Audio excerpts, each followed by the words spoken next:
Hey, what's up, universe? Welcome to episode 22 of It's a Choice. So, this one I'm going to talk about choosing grace.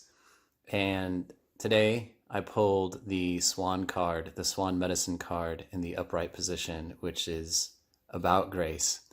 And I'm actually going to get into that towards the end of the podcast. I'm going to just kind of like roll through some thoughts that I just kind of want to talk about more, just kind of like updates and kind of tie it into the idea of grace, right?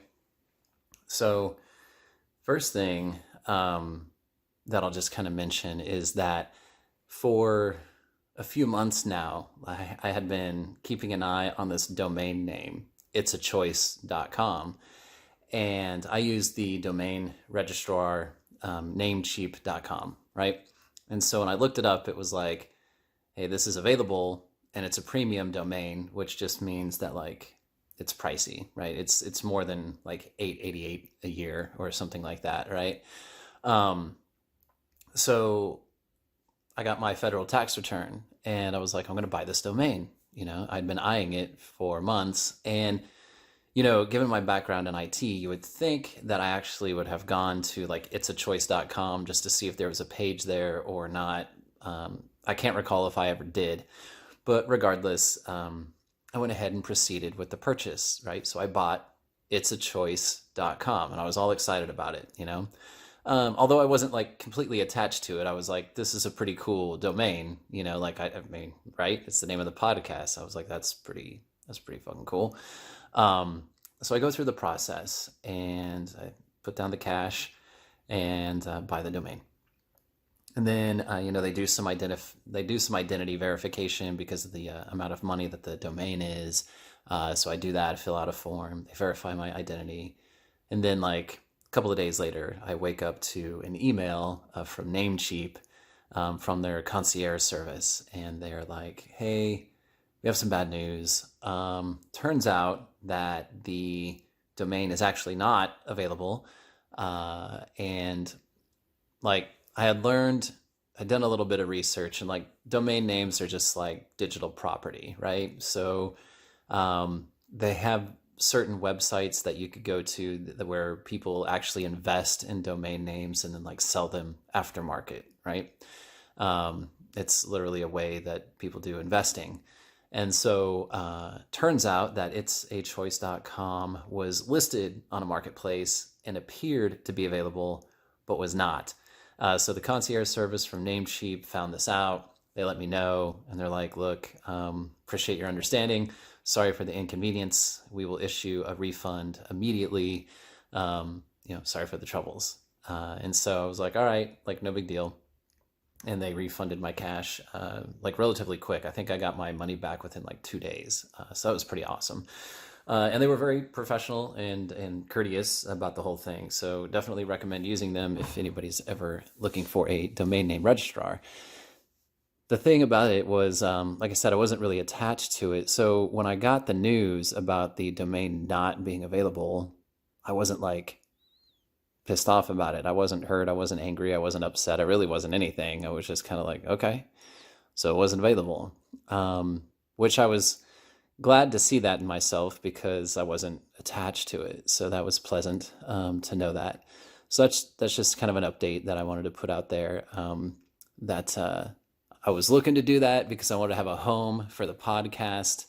And so a new home is going to have to be, manifested. Instead of itsachoice.com, there'll have to be someplace else to live.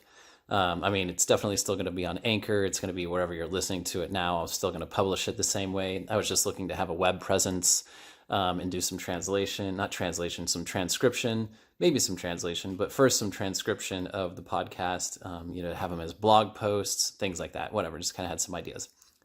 So itsachoice.com, not available. Don't go there. It's for some other guy that's got a whole nother program, and I believe it's for recovering alcoholics, if I recall correctly. I'm not for sure. I didn't check it out too much, but somebody else already has that domain. It's not me. So that's going to roll into like a couple other things, right? So what I did do in the meantime is I did curate my podcasts and I standardized a number of things. I standardized the naming of each of the podcast episodes. I re-uploaded audio files because I didn't have a standard naming convention on the file names themselves, so I standardized that. I also standardized the audio file format because that was not standardized. Some of them were M4A files, some of them were MP3 files. So they are all MP3 files now. Then I updated and standardized the MP3 tags. That's all been standardized. This is all kind of technical, nerdy stuff, but it's the stuff that I kind of get into. And I knew when I started the podcast that I wanted to do that, but I got just totally fell apart from the very beginning, and I didn't standardize stuff. So that has all been taken care of. Everything is the same across the board. Everything's standard, and going forward, I'll maintain that structure. So that's one thing. And that's part of the reason I wanted to have a web presence as well, is because I can embed my podcast episodes on a website. Like I said, making blog posts with the transcription of the episode. Anyway, so the next thing then, here's what I've decided to do. On February 12th, I did buy another domain name. I like to buy domain names, just because I don't do it for investing purposes. I just happen to buy them. So the domain that I bought on February 12th, I actually bought a couple, but the one I'm telling you about in this podcast is for my own personal space, right? And I don't have a website here, so don't go there. It's not a web page there yet, but it is going to tie. There is some functionality, and there's a reason I'm mentioning it. So the domain I bought was therealzacholinger.com. Somebody else already took zacholinger.com. There's even another Zach Olinger within my family. I've gone to a family reunion and met my doppelganger. Doesn't look like me, but has my name. And then somebody else already took zachwithak.com. Somebody has that one. So I said, fuck that. I'm the real Zach Olinger. That's my domain, right? So that's the domain I bought. So here's what I'm putting out there to you, and here's the piece of functionality, is that I'm going to put it out to you listeners. I've got 7 or 9 people. Thank you all. Love you guys for who's listening, and for those in the future who happen to stumble upon my podcast and care to listen. I'm going to put it out there to you. If you have any suggestions, you want to say, hey, drop me a line, whatever, here's the email address you can send it to. And it's going to be hey, Hey, at therealzacholinger.com. A lot of people probably have suggestions at whatever.com or info at whatever.com. And I'm like, fuck that, man. I want hey, hey, what's up? Hey, Zach, hey, at therealzacholinger.com. So that's ZACK. And the last name is OLINGER.com. Therealzacholinger.com. So anyway, if you got any podcast suggestions, anything you want me to talk about, just whatever you want to send me, fine. Just send it to that address. It'll be cool. So there's that. So then another piece here, I'm just going to totally change gears, is I recently was hanging out. Actually, let me back up because this ties into itsachoice.com. So there was another morning that I woke up between, I can't remember the day, but between episodes, right? Between the last episode and now, where my 2 sons, right? I've mentioned 2 of their friends that I've talked to on Discord, right? So one of these kids is very artistic, and he likes to do video editing. We will play kind of like a Pictionary game online, and he is extraordinarily good. And he likes to do just that kind of stuff. He likes to do artistic stuff. He's got a very artistic mind. And I had thought about asking him for maybe, I don't know, the last 4 to 6 weeks about creating a logo for me, right? For my podcast, for It's a Choice. And we had mentioned, he and I were playing a game, and or maybe I mentioned it in the chat, whatever, about my podcast and stuff like that. And anyway, so I woke up one morning here over the last week, and this kid had posted a picture inside of the chat, and he's like, hey, I'm working on this, and here's the image that I got. And I had never mentioned to him ever that I wanted him to make a logo. He just straight up did it all on his own. And I was like, that's fucking cool, man. So I just want to mention that because that was grace. To me, that was an example of grace. That totally was like a favor and like goodwill. And that's the definition of like grace, is like God's unmerited favor, love, help, goodwill, or the universe or source, whatever. You don't have to use the word God, whatever you want to put in there. Like the universe showed up. And I was like, damn, that's pretty sweet. Now, I'm not using that picture. It's not quite exactly what I was looking for, but the fact that he decided to do it all on his own shows me something. So what that ties into is, my youngest son, Milo, messaged me like shortly after that. And he goes, I'm sorry. And I was like, well, for what? And he's like, I haven't done anything for like your podcast. He's like, you're talking to this other kid, like the older boy, who's like 17, and I've helped him, and like I mentioned before with the girl that he's interested in. And then there's this other boy now, like who's 15, and he created that image, the logo for me.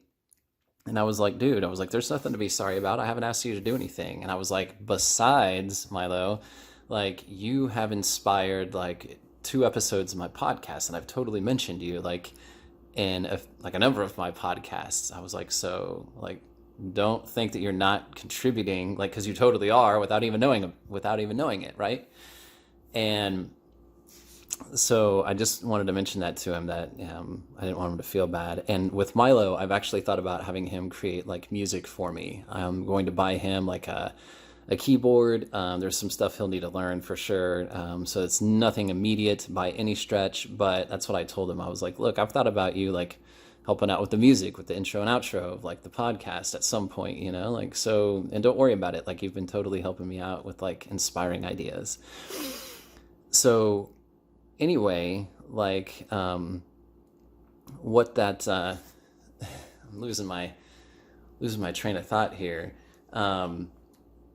Because we hung out here recently, and we were just talking about that. We went to the park, and now I remember. Yeah, we went to the park, and we went back to his mom's house. I was dropping him off, and we sat in the car for a little bit at his mom's house. And he was like, he's like, do you have a plan after this? And I was like, what do you mean after this? Because we were kind of talking about like about my job. And he goes, well, he's like, after this project, because I was contracted for a project that wrapped up on February 19th. That company has contacted me to extend the contract just a little bit. There's a few other things they want me to do. So I'm currently working for them again, but it's a very small contract. It's not a whole lot of hours, and whatever, I'm grateful for it. Don't get me wrong. I'm just saying it's not like a full-time gig. And so he's like, so do you have a plan? And I was like, Milo, I rarely make plans. I was like, so no, I don't. I was like, I'm targeting, 100% remote contract work, that type of a thing. So he knows the situation. And so what that rolls me into is like today, like over the last week, I've had a few recruiters contact me. Today specifically, there was 3 recruiters that contacted me with 4 opportunities. Or I should say, I found another opportunity through a recruiter that contacted me. So I find that to be another example of grace. Nothing has panned out yet. I've spoke to one of the recruiters today. It's for a local gig here in Kansas City. I told him, look, I'm not looking for local work in Kansas City because I'm looking to relocate out of the area within the next, couple of months. And so I'm not looking for anything around here. And another recruiter within this past week hit me up with another opportunity local, and I had to tell her the same thing. So that opportunity didn't work out. There was a recruiter from last week who approached me with an opportunity, and I told him my hourly rate. I said, look, this is what I ask. And he's like, well, I can't get that from the client. They're only going to offer this amount of money. And I was like, send me the details and I'll take a look at it, So he sent me the details. I took a look at it, And I said, hey man, there's something in this job description that if the client's looking to do this, they can't do it with that software. They're not going to be able to do it the way that they think they can. It can be done, like, but it's going to require more work and a whole different set of skills, which I have. And I said, if they want that, I'm going to go back to my original ask, and you're going to have to get that dollar amount per hour for me. And I never heard back from that guy. So I'm like, okay, whatever. I followed up with him. I called him. I emailed him once each, and he never replied. So I was like, I can take a hint. You're lost, man. Whatever. Not attached to that. So then today, right? So 3 recruiters. One's not going to work out because it's a local gig. Another one is for 100% remote work on the Zendesk software that I have a lot of experience with, and that's the software I've been working on this past contract. And I'm going to be talking with him tomorrow about the opportunity. And then today, like, this happened within like very quickly, like click, click, click, click, hearing from all of these people. So then another person hit me up about like this, like kind of a programming and like QA testing opportunity for a company. And I was like, well, that's kind of a cool thing. I would have never really thought that I would have been considered for such a role. And the guy's like, I really want you to apply for this job. And I checked him out. I looked him out on LinkedIn, because when you're going through this stuff, you can find recruiters and opportunities that are bullshit, you know, and shady and all of that stuff. But this was a legit thing. And I was like, wow. I was like, okay. So as I was doing the research on that particular opportunity, I found another opportunity for the same company. This guy is an internal recruiter. And this one is another Zendesk project. And I was like, that role looks more aligned to me than the one that the recruiter had hit me up for. So I replied back and I said, hey, I know you asked me about your original opportunity. I said, but I found this other one that I'm actually more interested in.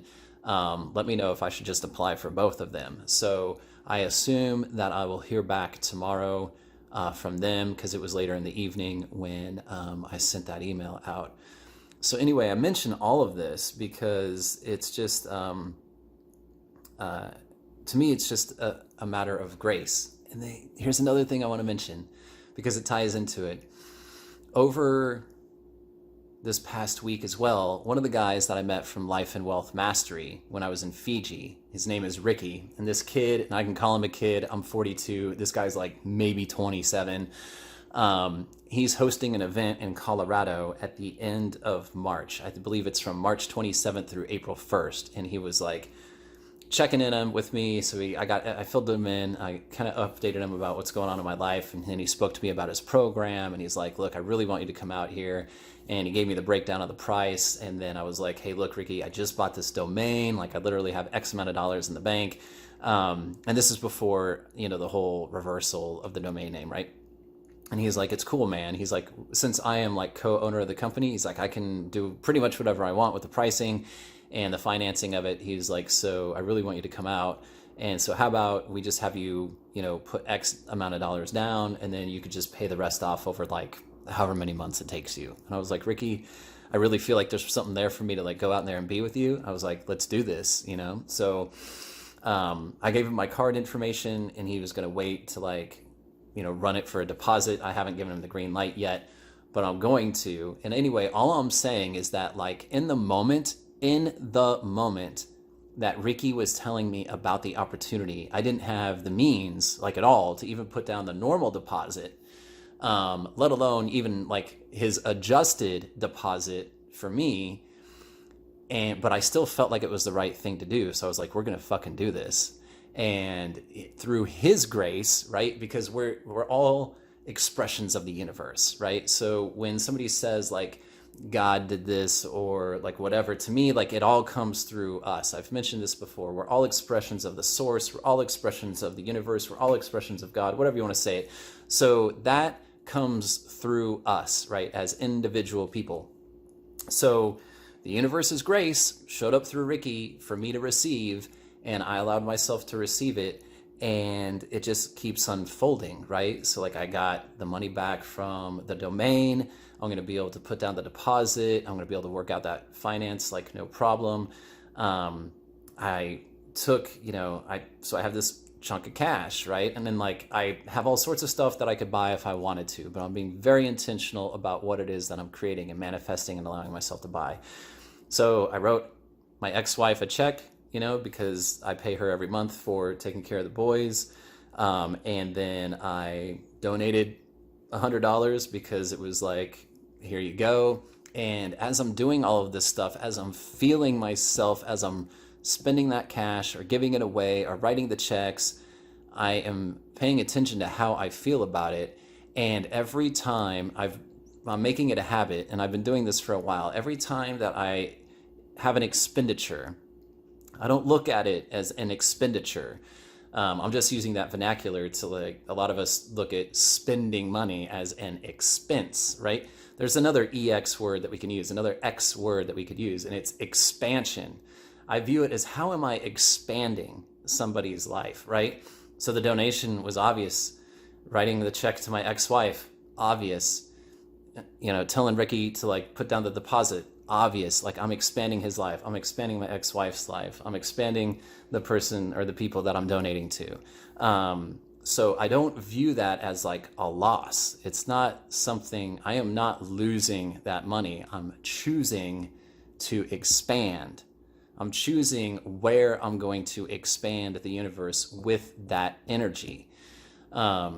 So there's just this example of grace where it showed up through Ricky. It's showing up through these recruiters and the opportunities. It's showing up through the extension of the contract because I have good relationships with the client. They enjoyed my work, they enjoyed my personality, they enjoyed me, and they welcomed me back. They're like, dude, we'd love having you back. And it had only been like a few weeks since I'd done any work, but they were like, we're so glad to work with you again. And I'm like, that's awesome, because I love you guys too. I'm glad to be working back with you. And it truly is. I really love the people that I'm working with. They're just good people, and they're very, very fun and loving. So there's just these examples of grace, this example of expansion. And with my son asking me, do I have a plan? And I'm like, no, my only plan is ever following what feels right. What feels right. And let me go back, because this comes back to another thing, right? So this all happened, all of this stuff happened within the last week. My ex-employer, not the one where the contract just wrapped up on the 19th, but Advanced Biotechnologies, and then the creators of the biocharger, I used to work for them. They contacted me with a contract gig. They're like, hey, look, we've got this little bit of a project and we'd like your help working on it. And I was like, okay. And I'm talking to basically the guy who's the CTO. It's a small company, right? And I was like, hey, look, I'm going to just tell you, like, there's something about this. I can't put my finger on it. I can't articulate it. I was like, but I feel a little uneasy about it. And when I left that company, it was an intuitive decision to leave. There was nothing wrong with the company. It was an energy thing, and I just got a download, and I was like, I gotta go. So like, I just need to put that out there for context. So when they contacted me here, just like over this past week about this project, I was talking to the CTO, and I was like, look, there's just something that just doesn't quite feel right. And when I left, they had offered me a contracting gig, and I was like, no, it has to be a clean break. I gotta like slice off the energy, So when they approached me here just recently about a contract, I was like, man, I'll take a look. Send me the information. Let me take a look. But I'm gonna just tell you right now, there's something about it that I don't know if I'll fulfill the contract. So they sent me some information. I ended up doing about 4 hours worth of work, and it got to the point where we were going to need to make a decision on like, hey, how far am I going to be getting involved? And I allowed myself to honor that tiny, tiny little voice. It was a very, very small feeling where I was just kind of like, there's just something about it. I can't articulate it. I can't tell you what the hell it is. I still can't. I can just tell you that it just didn't feel right. That's all I can say. It just didn't fucking feel right. But I could have rationalized this like 8 ways to Sunday. Like, it would have been so easy to rationalize fulfilling this contract and doing more work. But I ended up telling him, I was like, look, there's something that just doesn't feel right about this. So I am not going to finish the rest of this contract. Like, I'm gonna conclude where I'm at right now. I vetted the software that you wanted to do something with. I think it can fulfill what you need it to do. I was like, but I'm not going to do any testing with it. I'm not going to do any implementation. I'm not going to do anything else with this. Like, I'm going to be done. And they were, I'm sure they were slightly disappointed because it was kind of a time crunch thing for them. But I was like, yeah, I have to honor this. I have to honor this. So that to me goes back into this whole like thing with grace, because like as soon as I honored that, these other opportunities like just started showing up. Like the other recruiter, like from last week, the one that didn't pan out that I never heard from, he showed up after that. Then the other woman here that was local, she showed up after that. And then the 3 recruiters today, that's 5 recruiters with 6 different opportunities showed up after I turned that opportunity down and honored my inner voice, my inner knowing, the grace. So I'm going to just kind of wrap this up because it's getting a little long, but this goes into the animal card, right? This so flows right into the animal card. So in the book that comes with, the animal medicine cards here, this is what it says about the swan, right? It says, okay, so it is that we learn to surrender to the grace of the rhythm of the universe and to slip from our physical bodies into the dream time. Swan medicine teaches us that to be at one with all planes of consciousness and to trust in Great Spirit's protection. If you pulled swan, it ushers in a time of altered states of awareness and of development of your intuitive abilities. Swan medicine people have the ability to see the future, to surrender to the power of Great Spirit, and to accept the healing and transformation of their lives. The Swan card is telling you to accept your ability to know what lies ahead. If you are resisting your self-transformation, relax. It will be easier if you go with the flow. Stop denying that you know who is calling when the phone rings. Pay attention to your hunches and your gut knowledge, and honor your female intuitive side. And so that right there to me, like there's just so many examples of grace in this episode that I feel showed up for me over the last 7 days. And especially when I started allowing myself, I've been doing that for a long time, but that's just another primary example of like, it was so small. It was such a small, tiny little voice, and I couldn't articulate it. I still can't. I couldn't put my finger on it. I still can't. I just could feel it. That's all I could do is feel it. And it wasn't like this like punch in the gut feeling. It was just kind of like, this, hold on a second. Like if I got still, does this feel right? Not 100%. It was like 98% feels right. And I'm like, you know what? 2% off? That's something for me to look at. And the reason I started looking at that is because I do these book club calls on Sunday, and I was speaking to a woman during a call like 2 weeks ago, and I was telling her about this. I was like, I've started to be like, if it doesn't feel right, I'm not doing it. If it doesn't feel right, I'm not fucking doing it. And this was one of those examples, and it was just such a small thing. I could have easily rationalized this. I just look back and I'm like, wow, this is like one of those, like something that might appear to be a very small choice, but in the rear view mirror, when you look back, you're kind of like, damn, that was a pivot point. And I didn't realize how big of like a change that allowed to happen when it seemed rather insignificant at the time. So it's just to me, it kind of blows my mind every time I look back on things like that or just have these experiences. So I just wanted to share it. I just want to express my gratitude, for you guys, the universe, for the opportunities that I have for my life. And this one last thing, because this totally plays into all of this as well. There's a woman, Mary Lou. She does hypnosis. She's an amazing woman. Life guided hypnosis, I believe, is her company name. So if you want to check her out, she's awesome. Anyhow, I'm in one of her Facebook groups, and she's doing a 30-day gratitude challenge. And today's question was, what sense are you most grateful for? And I saw this question as I was laying in bed, and I hadn't even gotten out of bed yet. And I was thinking, damn, man, I love all the senses that I have. I love them all. And then I was like, but there's one. I got to thinking, and it didn't take long. I was like, but there is one. that I am most thankful for, that I'm most grateful for, and that is my intuitive sense and honoring that. So I wrote that down in my journal, and then I pulled this swan card, and then there's all of this stuff in this podcast episode. So just crazy. I mean, it's not crazy, but it's just an example of like how the universe shows up. All right, I'm going to let you guys go. Thank you so much for listening. I love you guys. Go live an inspired life so that way you can inspire others to live their authentic and inspired life. Because at the end of the day, living an inspired life is a choice. All right, I love you guys. See you next week. Bye.